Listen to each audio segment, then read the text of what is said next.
യാക്കോബായ സഭയിൽ പുരോഹിതനായി മാർ ഗ്രിഗോറിയോസ് എത്തുമ്പോൾ അദ്ദേഹത്തിന്റെ ജീവിതത്തെക്കുറിച്ച് ആ വഴികളിലൂടെ നമുക്കൊന്നുകൂടെ യാത്ര ചെയ്യാം. അത് കഴിഞ്ഞാൽ നമുക്ക് പ്രേക്ഷകർക്ക് ഒരു സർപ്രൈസ് ആയിട്ടൊരു കാര്യം കാണിച്ചു തരാറുണ്ട്.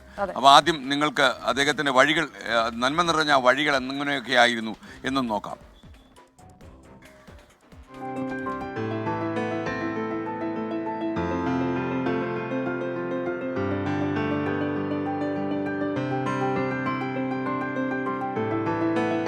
മുളന്തുരുത്തി, പെരുമ്പിള്ളി, സ്രാമ്പിക്കൽ, പള്ളത്തെട്ടയിൽ വർഗീസിന്റെയും സാറാമ്മയുടെയും മകനായി 1960 നവംബർ 10 ജോസഫ് മാർ ഗ്രിഗോറിയസിന്റെ ജനനം.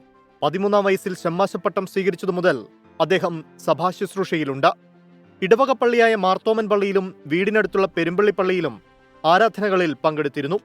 വൈദിക പഠനത്തിന് ശേഷം 1984 മുതൽ 4 വർഷം ബംഗളൂരു സെന്റ് മേരീസ് പള്ളി വികാരിയായി. അമേരിക്കയിലും ഇംഗ്ലണ്ടിലും വിവിധ ദേവാലയങ്ങളിൽ വികാരിയായി സേവനമനുഷ്ഠിച്ചിട്ടുണ്ട്.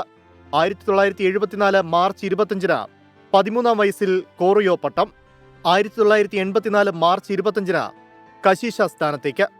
1994 ഇഗ്നാത്തിയോസ് സഖാപ്രഥമൻ പാത്രിയാർക്കിസ് ബാവ ദമാസ്കസിൽ വെച്ച് റംബാനായി ഉയർത്തി. പാത്രിയാർക്കിസ് ബാവ തന്നെയാണ് മാർ ഗ്രിഗോറിയസ് എന്ന പേരിൽ മെത്രോപൊലീത്തയായി വാഴിച്ചതും. കഴിഞ്ഞ 31 വർഷമായി കൊച്ചി ഭദ്രാസന മെത്രോപൊലീത്തയായ ജോസഫ് മാർ ഗ്രിഗോറിയോസ് 18 വർഷം സുനഹദോസ് സെക്രട്ടറിയായിരുന്നു. ബെസിലിയോസ് തോമസ് പ്രഥമൻ ബാവ സ്ഥാനമൊഴിഞ്ഞതിനെ തുടർന്ന് 2019 ഓഗസ്റ്റിൽ സഭയുടെ മെത്രോപൊലീത്തൻ ട്രസ്റ്റിയായി തെരഞ്ഞെടുക്കപ്പെട്ടു.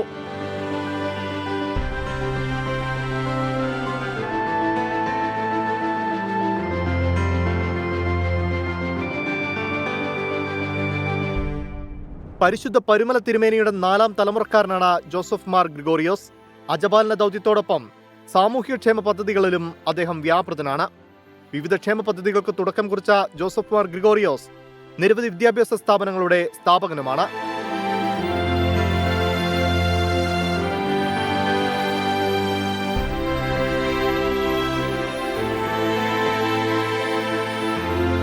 സമാധാനത്തിനും സമവായത്തിനുമുള്ള തുറന്ന മനസ്സുമായാണ് സഭാതർക്കങ്ങളുടെ കാലത്ത് ജോസഫ് മാർ ഗ്രിഗോറിയോസ് യാക്കോബായ സഭയുടെ അമരക്കാരനാകുന്നത്.